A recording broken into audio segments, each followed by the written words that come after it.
Welcome, everybody. My name is Terry L. Cyrus. I'm the creator and host of Prepare for Takeoff, and we're the podcast here to amplify Black excellence. Whether you're a proven professional, whether you're a rising entrepreneur, we want to sit down and talk to you and see how you prepare for takeoff as it relates to your journey. We feel that a lot of people who are coming up in the game, it's very important for them to see Black excellence. You can't necessarily be what you don't see, right? And here today with us, we have a brother that really needs no introduction. And he's really my brother from another mother. Can't say enough things about him. Bruce Joris, he's legendary. He has multiple legacies under his belt, whether you're talking Def Poetry Jam, the Bandana Republic, and now Genius is Common. So I wanted to welcome everybody. Give it up for Bruce Joris. What's up, Bruce? Yo, peace and blessings, brother Terry Cyrus, my bro from another mother. How are you, sir? Hey, man, I'm blessed, man. Blessed and highly favored. You know how we do, man. So that's exactly how we do. You know, I have to shout out, first of all, I would like to thank the good Lord for blessing me to be here before you. I want to thank you, my bro Terry, for having me on your show. Prepare for Takeoff. Got to shout out that. Outspoken Media, the founder of that. Got to shout out the Outspoken Media.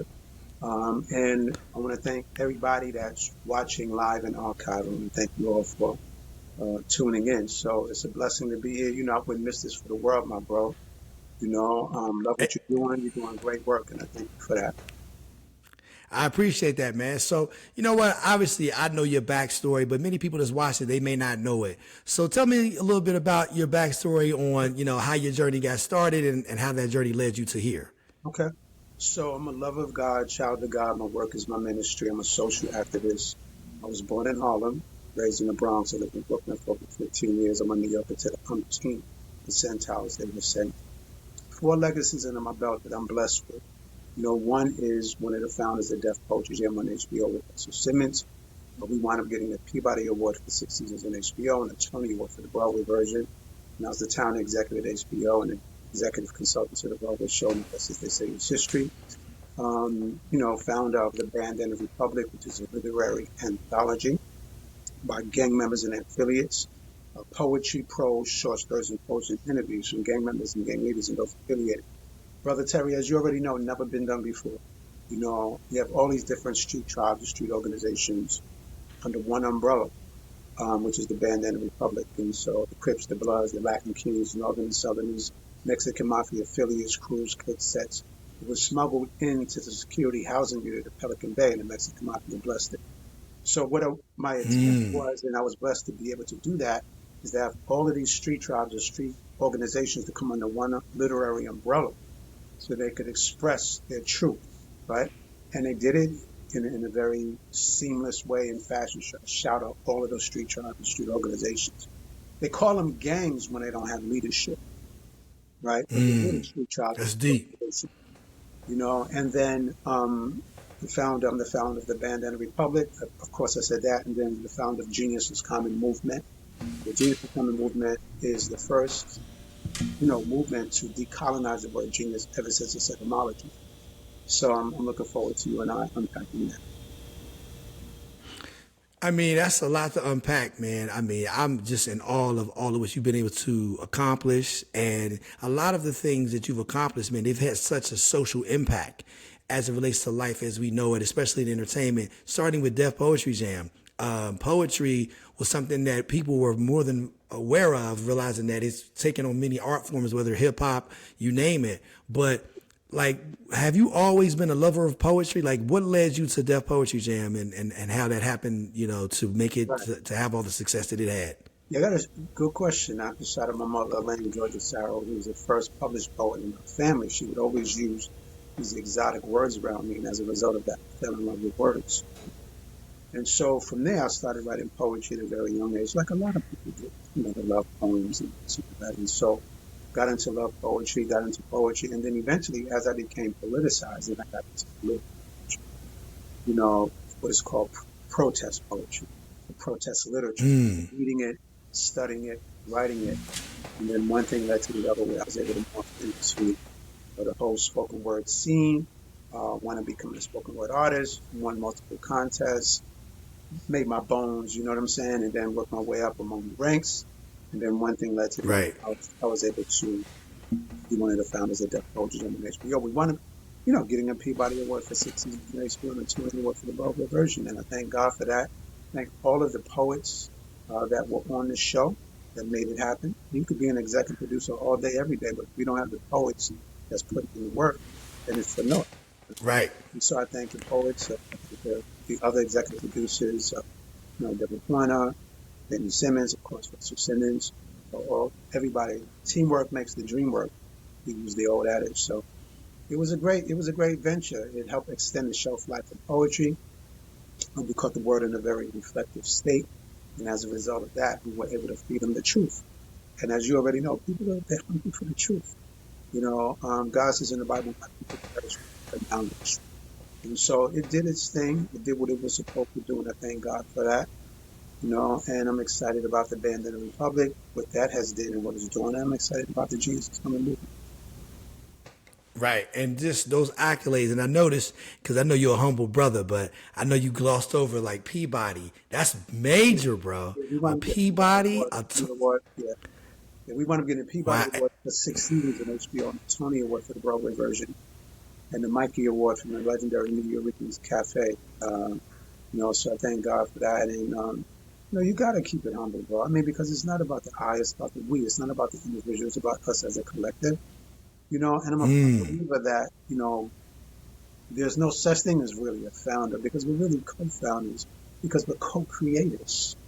Right? We all co-create. There's nothing new under the sun, bro. There's nothing new under the sun. Everything has been done. Everything has been thought of. Everything is the collective unconscious, right? And the collective consciousness, the collective unconscious, and the collective consciousness that we draw from. We all draw from that well, right? I'm a believer, so that's the God source, the divine God source within me that we draw from. Some people call it source energy, whatever you want to call it. We all are drawing from something. No one operates in a vacuum. Just as you're talking, the thing that came to mind is, if someone were to say, how would you describe Bruce George? I would say he's a conscious creator. Everything that you have created has a consciousness behind it. And I think a lot of times with the creativity that we see on television or we hear on the radio, there's not a lot of consciousness tied to it. I salute you realizing that you gave all of the legacies that you've touched on. It gave people the opportunity to express themselves in a very conscious and an intentional manner. I remember, going, courtesy of you, going to the tapings, and just some of the things that you would hear from people, whether it was Common, whether it was Smokey Robinson, and just all of the different things, how they were able to express themselves in a way that you may have never seen them express themselves. You gave them that platform, you and your co-founders. The same holds true for the Band of the Republic. These are gang members and their affiliates that gave them the opportunity to express themselves in a very positive manner, because let's face it, a lot of times, disagreements happen because of there being a misunderstanding, a lack of communication.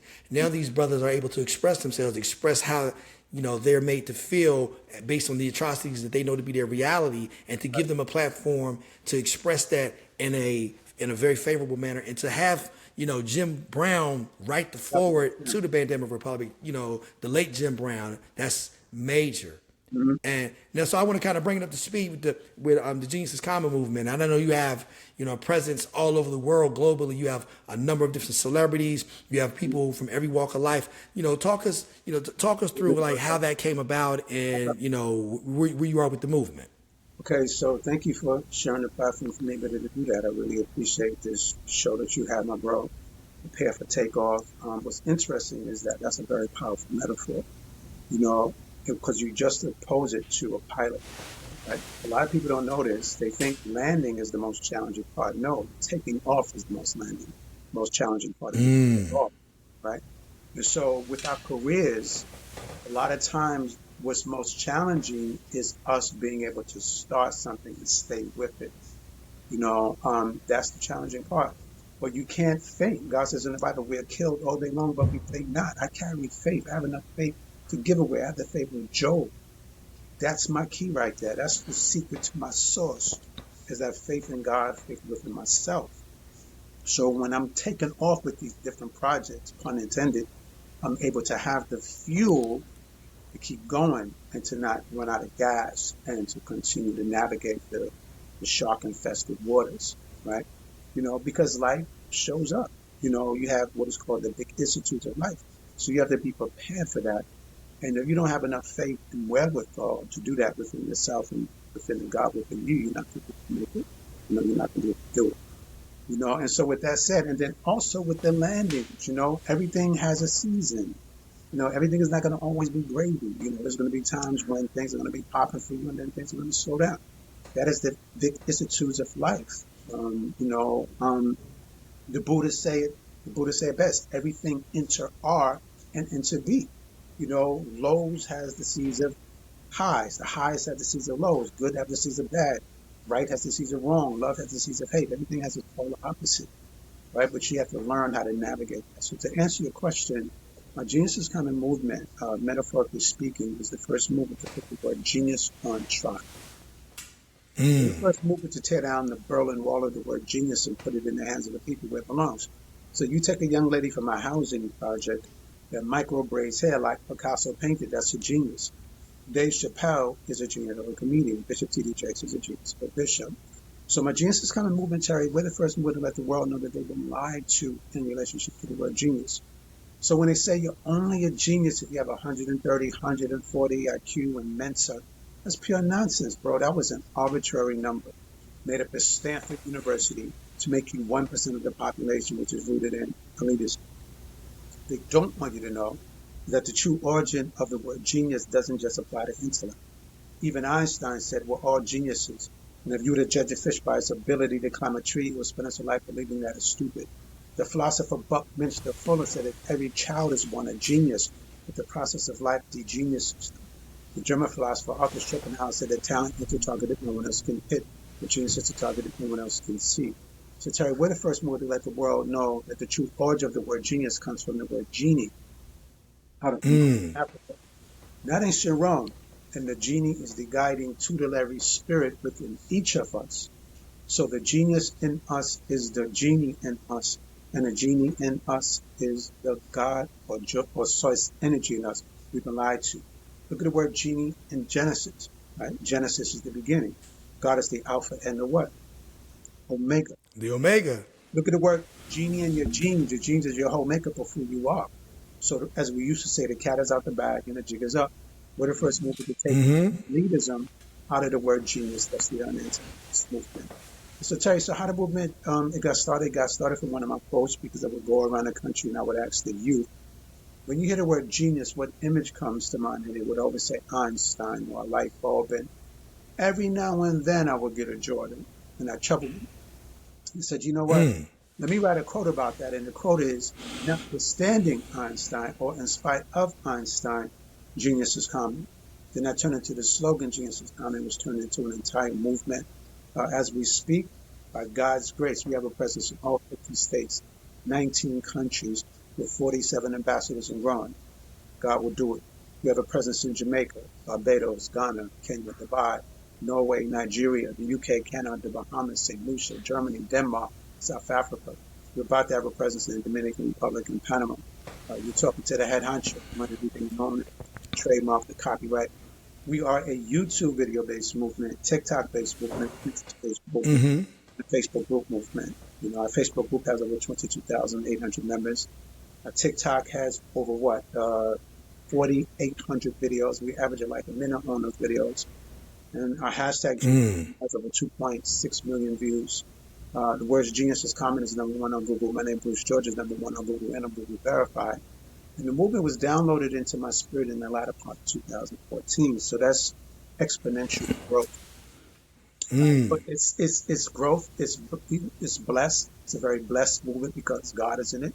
And there are a lot of antennas and a lot of people that's involved in it. And I shout out every last partner, ambassador, member, supporter who are in the Genius is Coming movement, who are about to join us, the Genius is Coming movement, right? I shout out every last one of us. Again, teamwork makes the dream work. So the movement is doing well. We're the first movement to make history. We're the first movement, as I said earlier, the first movement to decolonize the word genius. ever since the etymology, and we're doing very well by God's grace. A lot of what you said, I had no idea, like as far as where the word comes from and how it ties to our spirit. And that kind of leads me to my next question. I'm always talking about following your passion, and your passion will lead you to your purpose. Like, at what point in time did you realize that you were able to find your purpose professionally by way of following your passion? Was it before the legacies? Was it something that led up to the legacies that you spoke about today? Just kind of unpack that, because I'm sure there's a lot of people out there that I hear all the time when I'm talking to people. There's a lot that they want to do, but they allow the enemy to steal that passion through fear. Mm-hmm. And like you said, the most difficult thing, and that's hence the name "Prepare for Takeoff." That's the most difficult thing to kind of start the process. Whether you're saying, "Hey, I want to lose weight," the most difficult thing is to start the process. Mm-hmm. Whether you want to pursue something you're passionate about, to start that process. When did your process start, where you were so intentional about, "Hey, look, this is what I want to do. This is how I want to show up. I'm a conscious creator"? Was that something prior to that Poetry Jam? Was that something that happened organically, Yeah, or? organic. A great question. It was organic. I mean, you take stock of your life, and you get tired of seeing everybody else getting it in and not getting it in. Other races specifically. There's a book called "Why Should White Guys Have All the Fun?" And that's real talk. You know what I'm saying? And why should they have all the fun? I think it was Reginald Lewis that wrote that. I'm not sure. Don't quote me on that. But why should white guys have all the fun? And you just get tired of just living a very mediocre life. And then you have this sense of, I deserve better, right? And so I started to become more conscious of the fact that I could change my situation. So I started watching a lot and reading, because I'm an avid reader, I'm a voracious reader. So I'm reading books on motivation and how to raise your self-esteem, and how to be a better person, how to go into business. And then I have a very spiritual foundation to me. That's the real thing, is that I have a very spiritual foundation to me. And God said that we are the head and not the tail, right? And so I believe that, and I believe that, and I still believe that I'm the head and not the tail, because I'm a part of the chosen ones as being a believer in God. So as a result of that, I just started to, with the faith that I had, increase that faith. And increase that faith, and increase that faith. And then to the point right now where nothing and no one can stop me from doing what I'm going to do, because I'm armored up. God says in Ephesians that this is a war not of the flesh, but of the spirit. And those people in high places and principalities, that you must arm yourself with the Lord in order to withstand the fiery darts of the wicked. I arm myself with His word. So by me getting into God's word, that was the game changer for me. Knowing that I'm the head and not the tail, knowing that, God would not start something in me and not finish it, that He is the author and finisher of my faith, that Christ is the author and finisher of my faith. So as a result of that, that's what I lean on. That's what I rely upon, is the God within me, and my faith. And as a result of that, I go by spirit. He said, lean not towards your own understanding. Acknowledge Him in all your ways, and He will direct your path. So I listen to spirit. I'm a meditator, and I'm a prayer. I'm a meditating man and I'm a praying man. And as a result of that, I'm able to listen to that spirit that says, don't go left, go right, don't go right, go left. But if you don't have either God in your life, or you don't have some spiritual force in your life, then you're living your life like a ship without a rudder. You're just meandering through life, and you're not going to go anywhere, because you just don't have any guidance. You don't have any focus. So I'm focused, as Jay-Z said, I'm focused, man. And I'm focused, man. I'm just in awe of just listening to you. And I've known you for almost 20 years. And then every time we have a conversation, I learn something different. Let me ask you this question. Who were some of the people who influenced your career path, how you approach things, both professionally and personally? Are there any mentors along the way, or did you just rely primarily on your spiritual connection to your higher power? Yeah, I mean, it's a combination of a lot of things. Russell Simmons played a big part. So shout out to Russell Simmons, him being a mogul, right? And somebody that looks like me, right? It inspired me. And I said to myself, I remember when, that Poetry Jam at the very beginning, when I was a part of it, and I had access to Russell, the old Rush Communications platform office. I had an opportunity to see him move and operate, and I was like, I was in awe of him. I was like, this dude is like handling so many different businesses and so many different meetings, and without even a pen on paper, it was all by memory how he would go from one meeting to the next. I was like, wow. And then I said, if he could do it, I can do it. You know, I said, if he could do it, I can do it. And so he really inspired me as far as on the business tip and striving to be a mogul, right? But prior to him, it was all spiritual. You know, it was all spiritual influence. And then also, I'm a nerd. I would call myself a cool nerd. Though. I'm a nerd. I study a lot, reading a lot of books from intellectuals and different things of that nature. You know, that really got me into just thinking beyond my current situation, circumstance. You know, so I'm not just in the third dimension, I'm in the fourth dimension. You know, striving for the fifth dimension. I'm not three-dimensional. I don't just stay in the three-dimensional. Beyond that, you know, I hopscotch in between the third and the fourth dimension. So that's a whole other.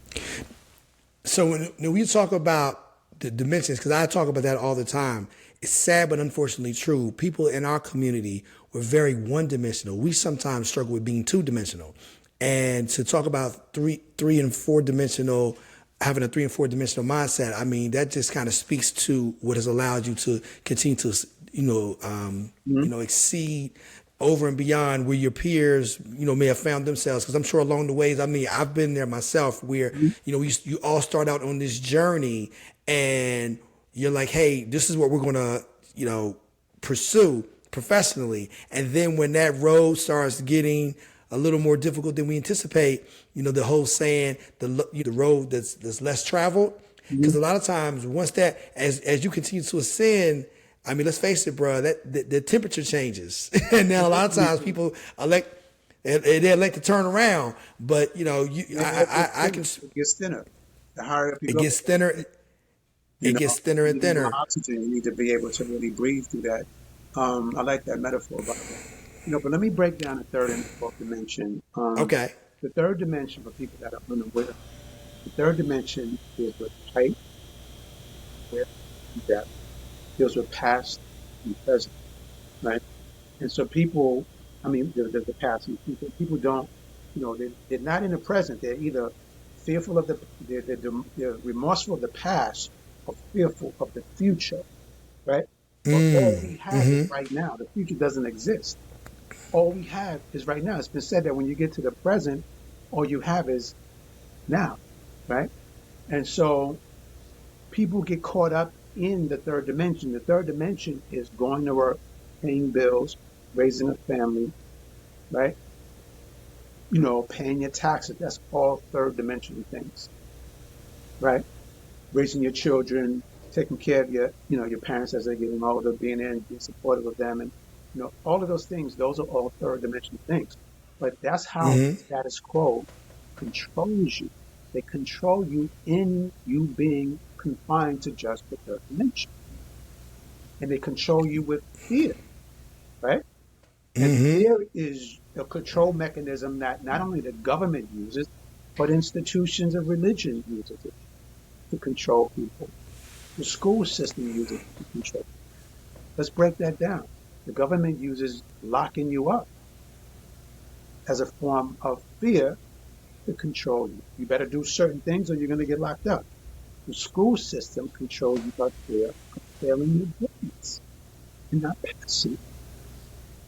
The religious institutions uses fear of going to hell, of falling out of place, right? So all the different institutions uses fear in different ways, but it's all about controlling, right?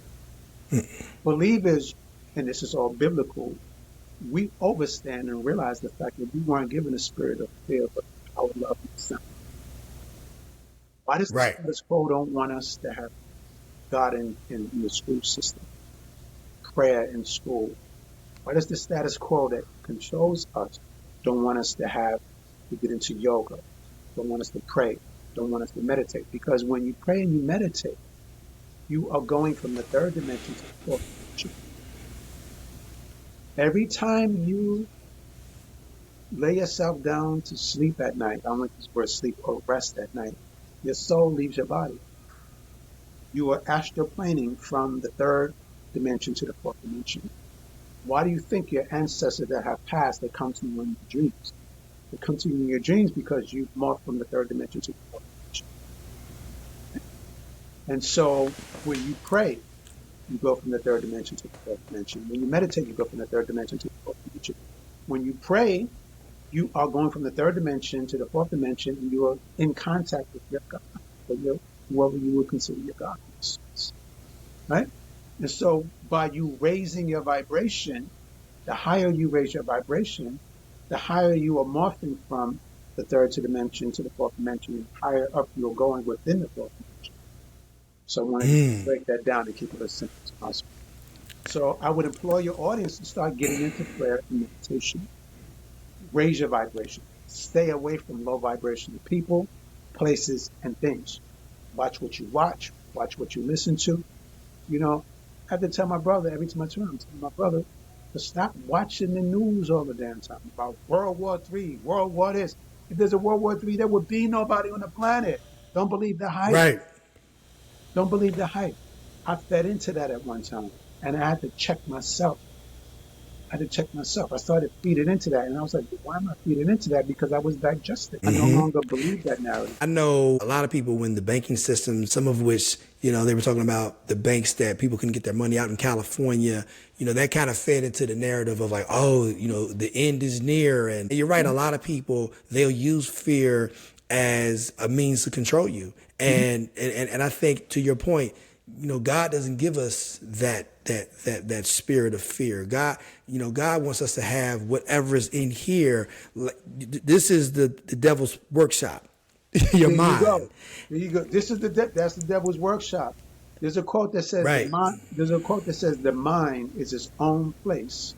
It can make a heaven of hell or hell of heaven. Fact. That's deep. The mind is its own place. It can make a heaven of hell or hell of heaven. Even in the Bible, God says we are not defiled of what comes in us. We're defiled by what comes out of us. He says death and life lies within the power of the tongue. And those that love it will eat the fruit thereof. So what comes out of your mouth is what you manifest. Right? And Right. anything that comes after I am, because God is I am. He said, let them know that I am. Right? Anything that Right. I am, right, is you have to watch whatever you put after that, because you can, for the believers that are listening and watching, and you are having his name in vain when you say I'm sick, or I'm afraid, or I'm depressed, or I'm anxious. You're using his name in vain. Do not put his name in vain. So anything after I am should be honorable. I'm blessed. I'm fabulous. I'm amazing.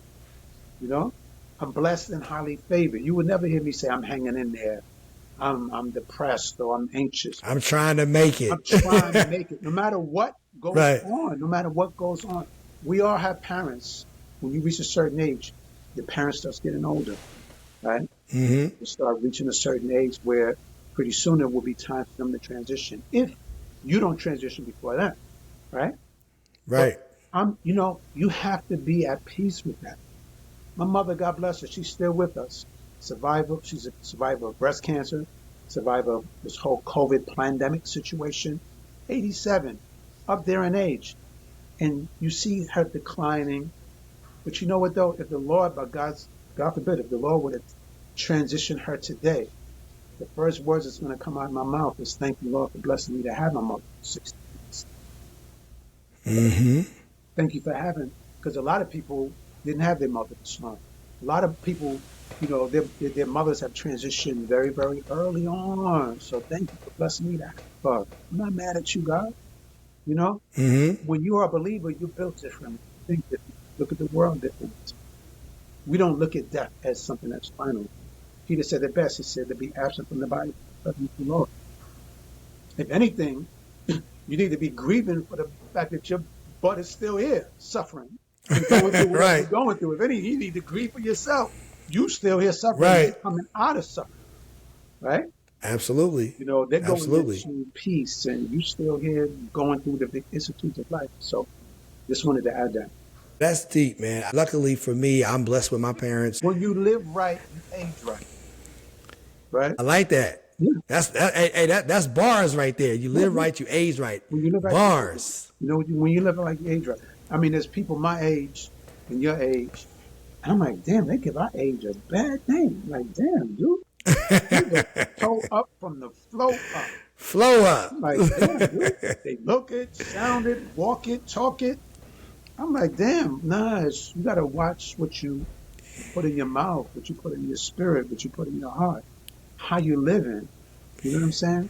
You know, Dr. Miles Monroe said the Absolutely. best. Dr. Miles Monroe said the best. God bless him. He said, you don't break the law breaks you. Mm. I wrote a quote where I said, no matter how low you keep your wickedness, karma knows how to limbo. Right? Facts. Facts. That's big facts. That's big facts. When you hear you talk, man, like we have these conversations all the time, but to our viewers, this may be the first time they're hearing you. But I know not only do you do podcasts, you do interviews. I know you were on the Tavis Smiley show recently. You also do appearances all over the country, whether you're talking colleges and universities. I mean, quite frankly, if I didn't know any better, I'd say this brother must be a professor at Columbia or something. You know what I'm saying? I received that. So, Praise God. yeah, absolutely, man. I mean, because there's so much that you have to pour into, the generation of today. My question is, how and why is it so important for our, present generation to hear these words of wisdom from brothers like yourself? I think it's very important because there's a movement afoot to keep us dumb, deaf, and blind. There's a movement afoot to make us unconscious or keep us unconscious, right? We have to reverse engineer that because we've been engineered to be distracted, right? And that's how the status quo gets you, is through distraction. Through sports and entertainment, and while you knowing who, what football player, knowing all his stats, basketball stats, soccer stats, all these different stats, right? All of these different stats. But what are you doing for you? What are you doing for your own legacy, right? Are you building your own legacy? Are you paying attention to what's going on politically that's affecting you and your family? All of those things is a movement afoot to distract us from what's really going on. And you got to be aware, my people perish for lack of knowledge. That's straight in the Bible. People perish for lack of knowledge. And so we have to be aware of our surroundings, what's going on, for us to be able to withstand fiery darts of the wicked God's life. And that's why, I'm always making myself aware, studying constantly. I study every single day. Frederick Douglass said it best. He said, power conceives nothing without a demand, nothing will. And for anybody that's listening to me and they say, this guy have all these quotes, one of my geniuses is that I'm a master quotologist. I've been a quotologist for over 40 years. A lot of people don't know that. I'm quoted around the world every nanosecond. The amount of quotes that I have the memory is like Guinness Book of Records. But I put the work in. Power conceives nothing without a demand, nothing. Well, whatever you get out is what you put in. So I would implore your audience that no matter what you get into, whatever field you get into, when you decide to do that, then you are responsible for learning it inside and out. You can't just dip your toe in anything. You got to bring 100% of yourself to the love table, right? You got to bring 100% of yourself to the table. You can't just dip your toe in it. So if you are watching this and you want to get into real estate, you need to damn near eat, drink, sleep, and breathe real estate. We're in a communication age. There's no excuse. Excuses are the tools of mental incompetence. Those that build upon it will have built nothing but and create nothing but building more excuses. So you have to really just focus on that thing and mastering it. Google, YouTube. I'm a Google head and a YouTube head. There's no excuse for you to not know. Everything is in plain sight, right? But the reason why a lot of people don't get into it because they're distracted, as I was alluding to earlier. That leads me to my next question. So let's say you're 25, you hear all of what you've been able to afford our listeners to, and those who are watching, our viewers. What would be the first step to prepare for takeoff as it relates to, hey, I want to get into the literary world. Hey, I want to become an actor. Hey, I want to go into real estate. I want to, find myself on Wall Street. I think a lot of those things, the trajectory on how you prepare for takeoff, let's face it, no matter if you're on Delta, whether you're on United or Spirit, how you take off is all the same. I think the same holds true for, for whatever profession. What advice would you give anybody who's looking to prepare their ascent professionally? Great question. God has this amazing sense of humor, Terry. He gives us the so-called free will to do what we want to do, but the fine print read until you do what I instilled in you to do, you'll never be happy and you'll never have purpose. You see, what a lot of people don't realize is that, and I'm talking to believers now, that we were all ordained to do what we're doing before we were born. Ordained for us to do what we're doing. Nothing happens in a vacuum. Nothing happens in coincidence. God says in the Bible, before I formed you in the belly, I knew you. Right? There are a lot more ordained ministers out of church than in church. You see somebody flipping burgers, that's an ordained minister. See somebody cleaning the shoes, that's an ordained minister. Somebody that's cleaning the hotel, that's an ordained minister. There's no such thing as a menial job, that's in the leadership. So to answer your question, the first thing you need to do is to be still and listen to the spirit of what drives you, what hunger you have. So if you're the type that you throughout your whole entire life, you were funny, you made people laugh. Well, guess what? Your calling is to be a comedian. Or if you were the type that you wouldn't spend a bad dollar, you would always know how to count your pennies, and you were real good with doing that and managing money, well, your gift is being an accountant. Or if people always brought problems to you were always the problem solver. Guess what? Your gift is, your calling is being a psychologist. Right? So we just have to stop chasing money. A lot of people do that, right? They're so busy chasing money, but that's not what they were meant to do, because the Spirit was leading them in a direction, or they were being breadcrumbed, Terry, to go in a certain direction. But for the love of money and the sense of fear of not having it, right, and acquiring it, they got into Bitcoins and they're the Bitcoins, and their heart is not there, their passion is not there. Right? And they wonder why they don't do well. Because you weren't called to do that. You weren't meant to do that. The Spirit wasn't leading you to do that. What was leading you to do that was fear. Right? Right. What's between your ears? Between your ears. You know what I'm saying? Yeah. Absolutely. So you're going to go with the trend. Okay, now money's into this, so I need to get into that. Or money's into this, I need to get into that. Nothing could be further from the truth in terms of you as an individual, child of God, right? God is steering you in one direction and you're going in another. And you wonder why you're making all this money, but you're miserable doing it.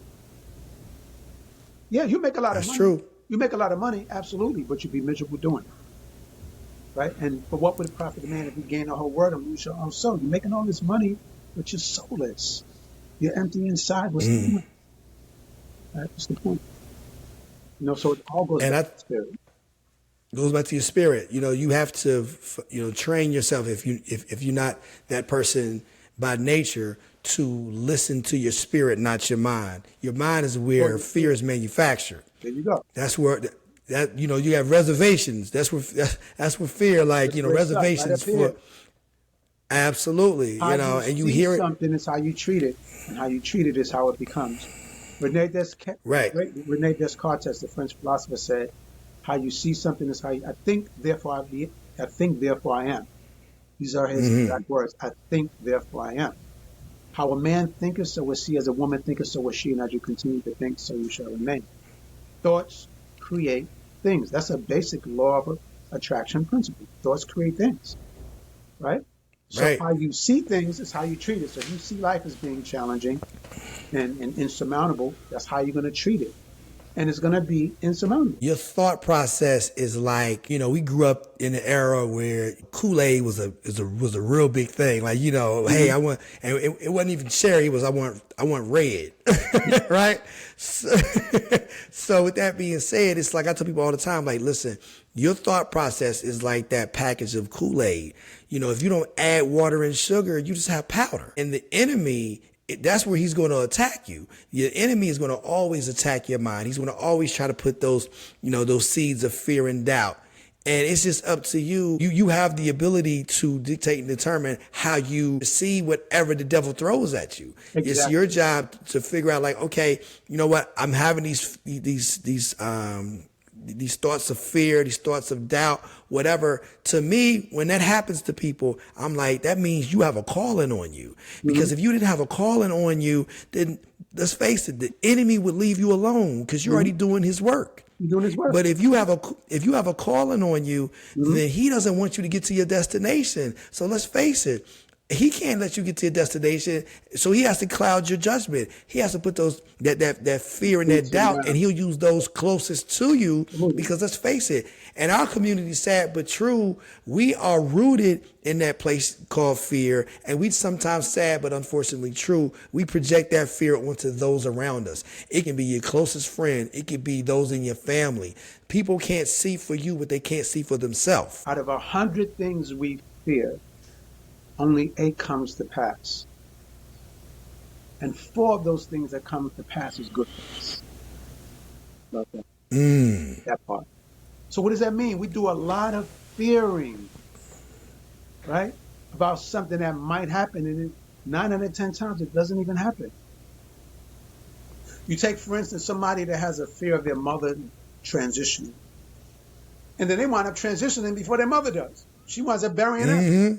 And they're so busy in that moment, right. Like, oh my God, that's going to be so tough when my mother transitions, and then she wound up burying her. Right. That fear didn't even come to pass for that individual because that person transitioned before she did. Or people that get caught up in, wanting to be likable or wanting to be accepted and all of these different things. The bottom line is, there's people that's going to like you, not like you, love you, not love you. There's a thing called the 25% rule of hate. Let me break it down for you. 25% of people will start out loving you and end up hating you. 25% of people start out hating you and end up loving you. 25% of people start out loving you and end up loving you. And 25% of people start out hating you and end up hating you.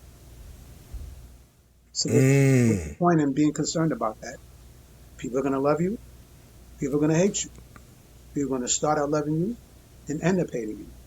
Start out hating you and end up loving you.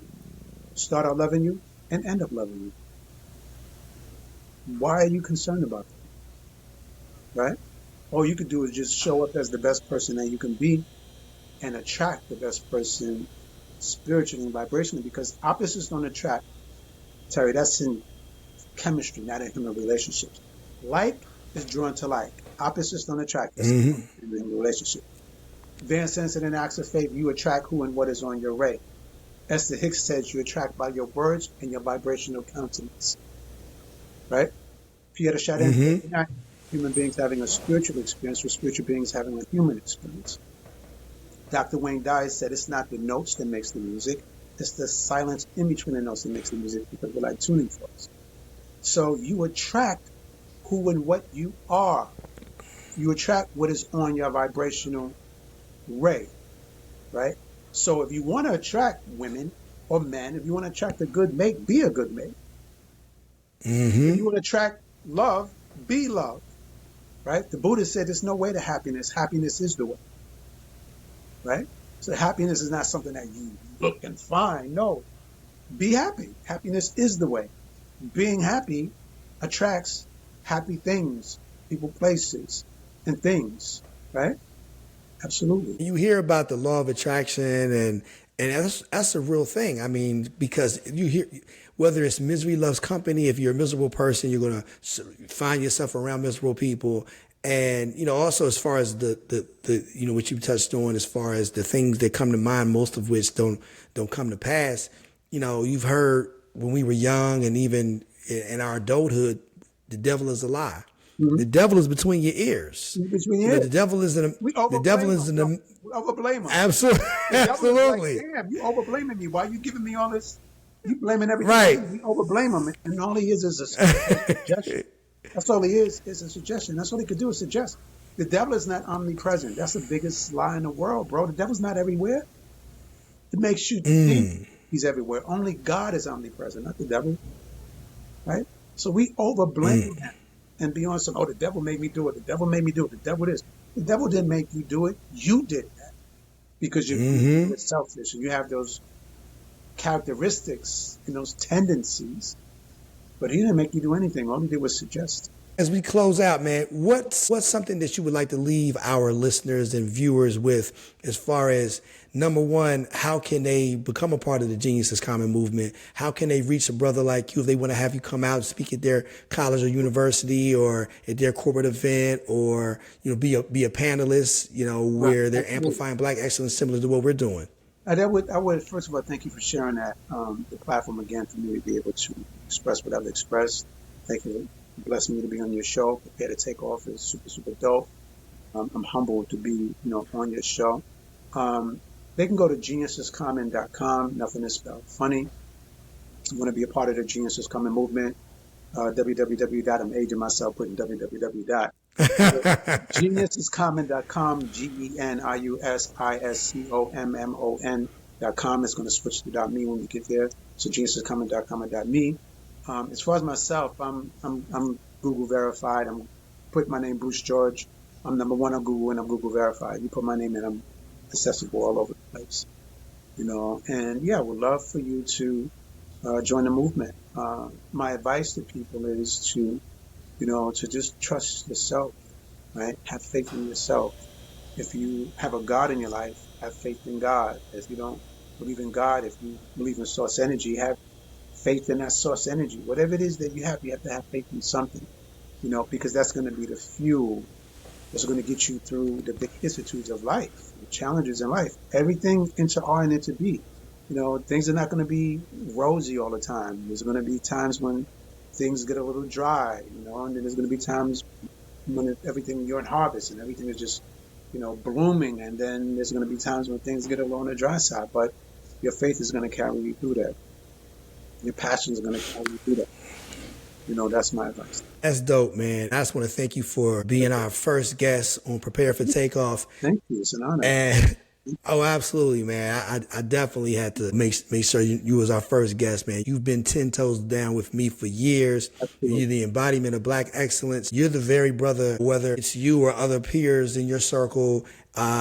We want to amplify that excellence that we know that's in our community. A lot of people may not be aware of all of the jewels that they have around them. I've been blessed enough to have people like you in my circle, but then there's many people who they don't have access to people like you. They don't realize all of the different things that people who look like them are doing and are involved in. So what I want to do with this platform is to shine a light on people like yourself, on all of the different things that allow us to tap into who we are and what we're meant to be as far as great. We are the originators of excellence, and you are the embodiment of that, man. So I just wanted to thank you for being on this.